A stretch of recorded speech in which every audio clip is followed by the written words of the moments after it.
trzeba sobie zdać sprawę z tego, że to jest tak. Tu zabijali bezbronnych ludzi. Ale na wojnie, na przykład jak był szturm na Berlin, to Berlin dookoła był zaminowany. I wtedy odbyła się taka rozmowa między Eisenhowerem a Żukowem. Czy wtedy, czy trochę później. Coś on go się pyta, jakbyście tu zdobyli, to przez te pola minowe i tak dalej. To no jak to? Posłałem pułk żołnierzy, przeleciał. To mówi, jak to? Po polu minowym nie pojechały czołgi, nie zbombardowano? To nie. Bo to trzeba było szybko. Więc ten pułk przeleciał i z niego zostało 20%. On to dla tego amerykańskiego dowódcy to był szok, że się posyła ludzi, a nie sprzęt. Ale to jest wojna. Widocznie na wschodzie i w Niemczech są inne kryteria życia człowieka.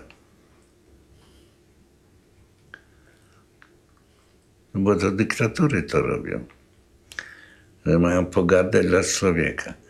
Zresztą nie wiem, kto ten Lokaj, czy któryś z tych hitlerowskich,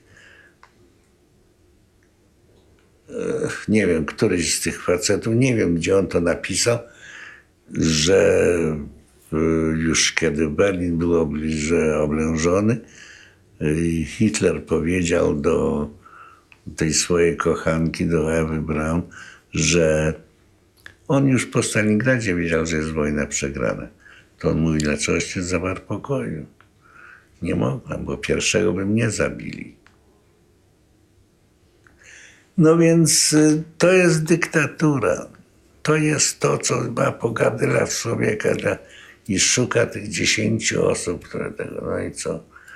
Dlaczego on popełnił samobójstwo? Nie z powodu, że przegrał moralnie. On się bał śmierci. Śmieciarz. Tchórz.